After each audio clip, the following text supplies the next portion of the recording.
Okey, pada petang ini sekali lagi ingin saya kongsikan satu komitmen daripada Jabatan Siasatan Jenayah Narkotik Bukit Aman dalam usaha kita untuk menumpaskan sindiket pengedaran cecair vape, yang mana isu vape untuk kali ini agak serius di negara kita. Jadi kita ambil pendekatan yang lebih agresif dan drastik untuk kita menyekat pengedaran dadah jenis vape.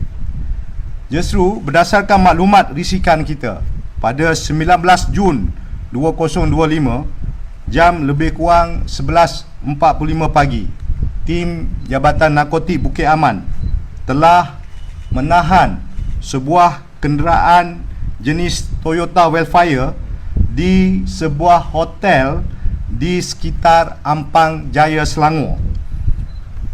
Penahanan tersebut, kita juga telah berjaya menangkap 4 orang suspek, iaitu satu warga negara Malaysia berumur 57 tahun bersama dengan 3 warga negara Singapura yang masing-masing berumur 46 tahun, 25 tahun dan juga 31 tahun.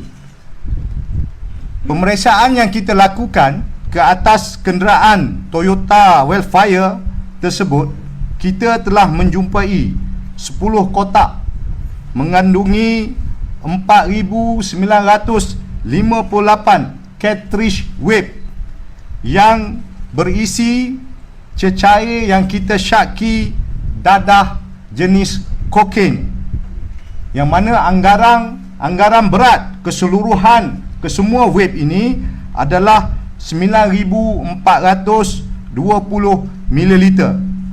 Kesemua vape ataupun kotak-kotak ini kita telah jumpa di bahagian tempat duduk belakang di kenderaan tersebut. Jadi keseluruhan harga nilai pasaran cecair vape yang mengandungi kokain adalah dianggarkan berjumlah 7.2 juta ringgit Malaysia. Untuk makluman semua juga, apa yang menarik di sini adalah modus operandi ataupun sindiket ini didalangi oleh warga negara Singapura, yang mana mereka menjadikan premis ataupun Airbnb sebagai tempat untuk mereka proses ataupun repacking vape-vape ini dengan kadar sewa RM300 satu hari. Kita juga telah membuat saringan awal urine test terhadap keempat-empat mereka, dan salah seorang daripada mereka ini adalah positif dadah jenis ketamin.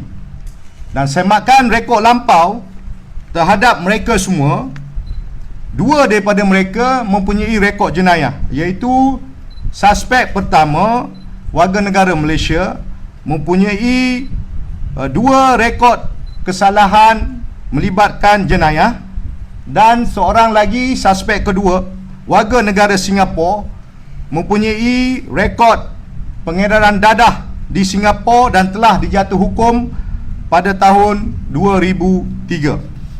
Dalam masa yang sama, kita juga telah mengambil tindakan di bawah Akta Dadah Berbahaya Pelucuhakan Harta, di mana kita telah menyita beberapa barang bernilai RM2,975. Jadi nilai keseluruhan rampasan dan juga sitaan adalah 7.296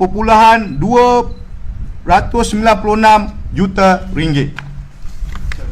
Hasil siasatan awal kita masih baru, iaitu pada bulan Mac pada tahun ini. Dan untuk target pasaran di mana? Kita percaya ini adalah untuk pasaran antarabangsa, tetapi ke mana itu masih dalam proses untuk kita kesan. Vape ini datang dari mana? Vape ini pun masih kita dalam proses siasatan kita. Kerana kalau mengikut kepada analisa awal kita, vape yang mengandungi kokain adalah satu ancaman baru kepada negara kita. Kerana kokain seperti yang sedia maklum amat sukar untuk diperolehi di bahagian Asia Tenggara ini. Kerana satu, harga dia agak tinggi dan kokain ini digunakan oleh golongan-golongan elit sahaja. Golongan elit dan juga untuk pasaran antarabangsa. Satu cartridge boleh mencecah sebanyak RM1,500 untuk satu cartridge. Satu yang kecil ni boleh cecah RM1,500 satu untuk pasaran antarabangsa. Dan dia boleh disedut sebanyak 100 kali. Untuk packing dia dapat dalam kotak yang besar dan dia packing dalam kotak yang kecil. Untuk satu-satu tu. Kita masih dalam siasatan bagaimana kokain ini boleh diseludup masuk ke dalam negara kita. Jadi sebelum diedarkan, kita telah sempat untuk menghalang mereka, yang mana warga negara Singapura ini menjadikan negara kita as a negara transit untuk pasaran luar negara. Setakat ini kita tak terkesan untuk pasaran dalam Malaysia, tetapi kita percaya mungkin digunakan oleh golongan-golongan elit. Tetapi bagi saya berpendapat ataupun hasil risikan kita, ini adalah untuk pasaran antarabangsa. Kita percaya belah selatan, daripada selatan dia diedarkan ke sini. Itu masih dalam risikan awal kita.